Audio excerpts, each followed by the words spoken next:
Hey guys, it's your boy Brandon Live. Today I'm reacting to every Greek god explained in 11 minutes. Let's get into it. Cronus. The primordial deities are the first generation of gods and goddesses. One of these deities was called Gaia, which was Mother Earth, and another one was called Uranus, which was Father Sky. They gave birth to the second generation of gods, called the 12 Titans. The youngest of these Titans was... Not gonna lie. Didn't some of these Titans die?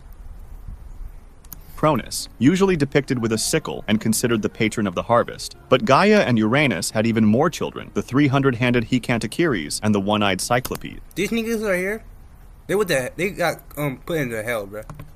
Uranus, however, hated them and hid them in Tartarus, a deep hell. abyss that was used as a dungeon of torment and suffering for the wicked. This angered Gaia, their mother, who tried to make an alliance with her 12 children to castrate Uranus. She created a great stone sickle and gathered together all of the Titans, but nobody wanted to do it except for Cronus. Cronus ambushed his own father and castrated him. He then threw his testicles and the sickle into the ocean, which became Corfu, the Greek island, famous for having a sickle-like shape. After Uranus was dethroned, Cronus and his older sister Rhea took the throne of the world as king and queen. The period in which Cronus ruled was called the Golden Age, as the people of the time had no need for laws, rules, or work. Gaia and Uranus, however, had prophesied that Cronus was going to be overthrown by one of your sons. Be overthrown by one of his sons, just like he did with Uranus. This gave him paranoia, and although he created them with Rhea, he devoured all 5 of his children as soon as they were born, but one survived. Rhea secretly gave birth to a 6th child, called Zeus, and she wanted to get revenge for Cronus. Oh wait,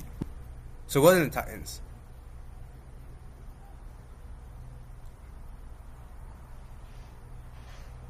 Wait, no, what? Yeah, it wasn't Titans. The Titans are still alive. These are the gods, right? Rhea secretly gave birth to a 6th child, called Zeus, and she wanted to get revenge for Cronus' acts against his father and children. Rhea gave Cronus a stone wrapped in swaddling clothes, which he promptly swallowed, thinking that parents of children who play Roblox. If your child was sexually exploited, that it was his son. Zeus swaddling clothes. I'm sorry, what? Let me hear that shit again. Which he promptly swallowed, thinking that it was... Chill, you just swallowed it. It didn't even check. Nigga dumb as... was his son. Zeus, the sky and thunder god, also known as the king of gods, was secretly raised. When he grew up, he used an emetic given to him by Gaia to force Cronus to disgorge the contents of his stomach in reverse order. First, the stone, and then his 2 brothers and 3 sisters, which were Poseidon, Hades, Hera, Hestia. The top gods is Poseidon, Hades, and Zeus. Top 3. And Demeter. After freeing his siblings, Zeus released the 100-handed Hecatoncheires and the Cyclopes, who forged for him his thunderbolts, Poseidon's trident, and Hades' helm of darkness. A vast war, called the Titanomachy, broke out between Zeus, with his siblings, and the Hecatoncheires and the Cyclopes, against Cronus and the other 12 Titans. Zeus and his siblings fought from Mount Olympus, and the Titans fought from Mount Othrys. For this reason, Zeus and his siblings were called the Olympians. The Olympians won, and many of the Titans were confined to Tartarus. He married Hera, his sister, by whom he is usually said to have fathered Ares and Hephaestus. It's crazy how they're gods, right? They're siblings, right? But the kids came out right. I guess because they're gods, they had no problem with it doing that. But as a siblings, that it just comes out wrong. So, and it's also wrong too, bruh. It's crazy how they do that. Zeus, however, was infamous for his many affairs with other goddesses, from which Athena... That's why I changed my mind. He's not my man no more. But he is a top god, though. Hades is my favorite. Then is Poseidon and Zeus. Because they top 3. I like the top 3 gods, bro. But Hades is my favorite. Even though he got... Because it looks like... He has control of hell, bro. Hermes, Dionysus, Apollo, and Artemis were born. Hera. Hera is the goddess of marriage, women, and family. Being the wife and sister of Zeus, she's the queen of gods. She was one of the most jealous and vengeful gods, punishing women who laid with her husband and the children. It's crazy how she punished the women, but not Zeus himself. That's the reason why he keep on doing it. It doesn't matter how many times he punished the female women. He was still gonna do it because it's not him getting punished. children that came from it as well. When she discovered that Leto, one of Zeus's girls, was pregnant with Apollo and Artemis, she tried to stop the birth of both of them. She convinced the nature spirits to prevent them from being born, but Poseidon, brother of both Hera and Zeus, gave pity to Leto and guided her to the floating island of Delos, where she could give birth. She showed her anger towards Hercules too, another illegitimate child of Zeus. She sent serpents to kill him, but the newborn crushed them with his bare hands. She later drove him to madness, making him kill. That's wrong, bro. But like I said, Zeus is not gonna stop unless you actually punish him, not defeating women, bro. His wife and children, the event that then sent him on his 12 labors. But make it famous. Poseidon.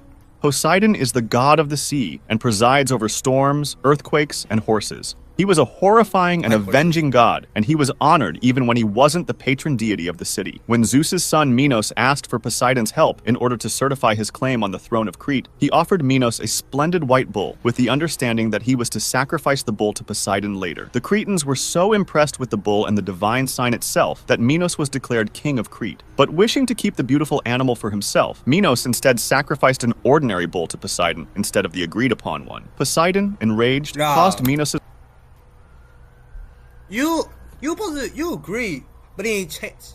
Then you just gonna say, hell no. Let's give you an honor. Nigga, you deserve that shit. His wife to fall in love with the bull. Their coupling produced the Minotaur, a half-bull, half-human creature. How's that even possible? How'd she even survive that, bro? Cause I bet you, cause the horns, right? Or wait, no, the horns don't even grow in until they get older. But still, how she survived that? I know she survived it. Because it's a baby, so yeah. But damn. I know any man would be pissed find out their wife is doing that shit. Even though it's not them fault, bruh. Who fed on human flesh. Athena. Athena is the goddess of wisdom, warfare, and handicraft. She was born from Zeus's forehead without a mother. Zeus's wife was so angry at him for having given birth to a child on his own that she conceived and bore Hephaestus by herself. Athena went into a competition for the patronage of the city against Poseidon. They each had to give the Athenians one gift, and Cecrops, the king of Athens, would determine which gift was better. Poseidon struck the ground with his trident, and a saltwater spring sprang up. This gave the Athenians access to trade and water. Athena offered the first domesticated olive tree, which brought wood, oil, and food. Athena won and became Athens' patron deity. Afterwards, Poseidon was so angry over his defeat that he sent one of his sons, Halirrhothius, to cut down the tree. But as he swung his axe, he missed his aim, and it fell on himself, killing him. Athena also transformed Medusa into a hideous monster with serpents for hair whose gaze would turn any mortal to stone after she discovered that Poseidon raped Medusa in Athena's temple.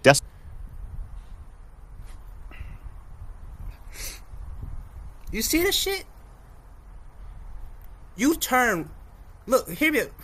After she discovered that Poseidon raped Medusa. But you do Medusa like that? It wasn't even her choice, bruh. What the fuck? Desecrating it. Hephaestus.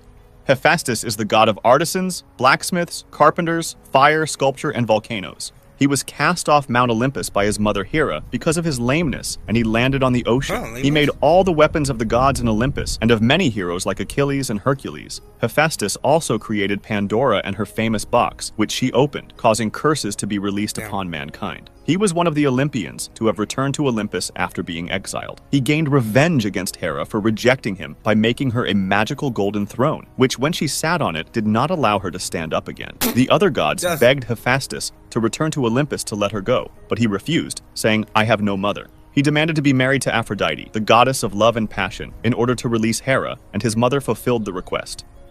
Aphrodite. Aphrodite is the goddess of love, lust, beauty, pleasure, and passion. She was born from Uranus' genitals when they fell into the ocean after Cronus cut them. Aphrodite generously rewarded those who honored her, but also punished those who disrespected her, often quite brutally. So you want to be a software engineer. Go to boot.dev. Make a free account. Though married to Hephaestus, Aphrodite had an affair with Ares, the god of war. Eventually, Hephaestus discovered Aphrodite's affair and planned a trap. While Aphrodite and Ares lay together in bed, Hephaestus ensnared them in an unbreakable chain-link net and dragged them to Mount Olympus to shame them in front of the other gods.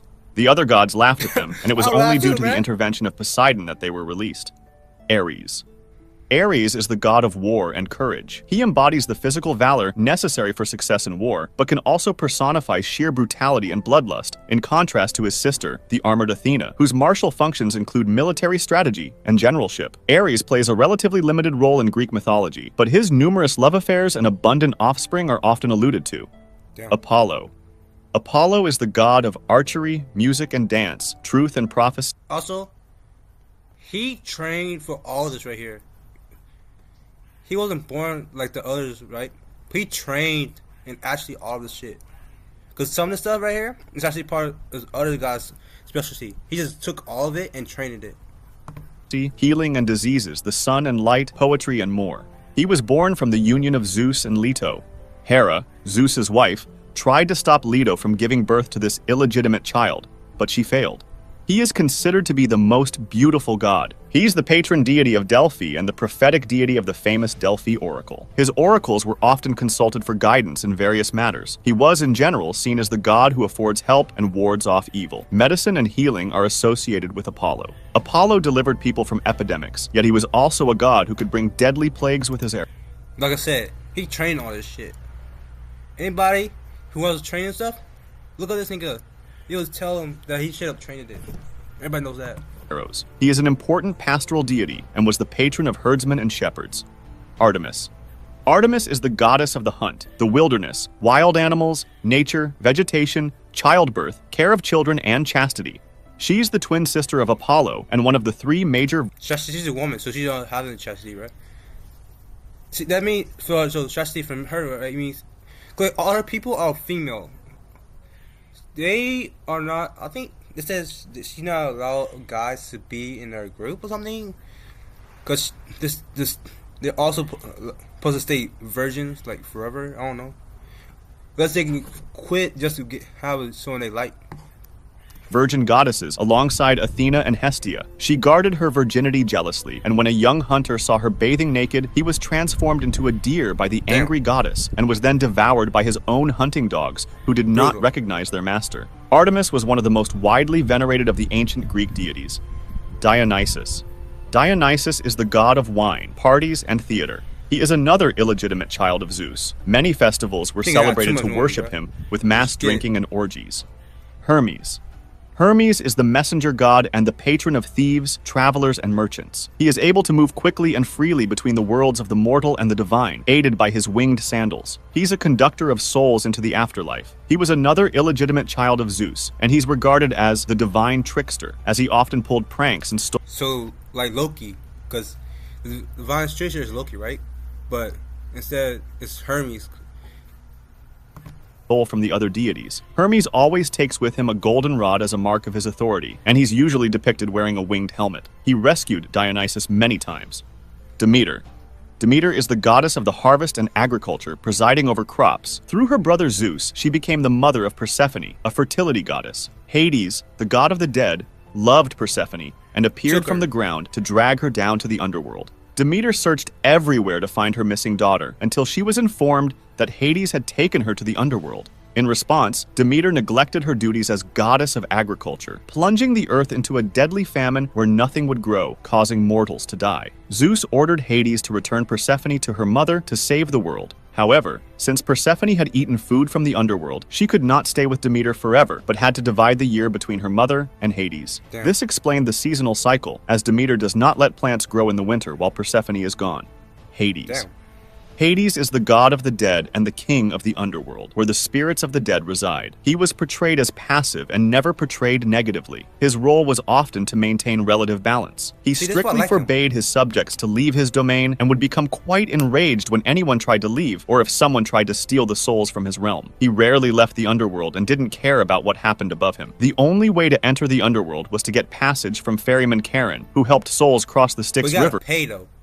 You can't get shit through shit if you can't pay. If they paid him. For that reason, when Greeks died, most of the time, coins were buried with them and placed on their eyes. If someone couldn't afford to pay Charon, he would have to wait for eternity on the shores of the Styx. Once the Styx was passed, the souls found Cerberus, a three-headed dog that was the guardian of the underworld's gates. After that, the soul was judged by the 3 judges, who decided where it should go. They can choose between Elysium, the Asphodel Meadows, and Tartarus. The Elysium is basically heaven, and it's where the souls of heroes, demigods, and especially good mortals were sent. The Asphodel Meadows was a place for ordinary people who did not achieve anything particular in life, good or bad. Tartarus is basically hell. It's where the Titans and other criminals who upset the gods reside. Everyone in Tartarus is tortured for eternity. Hestia. Hestia is the goddess of the hearth, the place in a home where a fire is or was traditionally kept for home heating and cooking, and of homes in general. She's one of the 3 virgin goddesses, alongside Athena and Artemis. She has a very limited mythology. I'll be making similar videos. I like this shit. Subscribe to see them. So like and subscribe and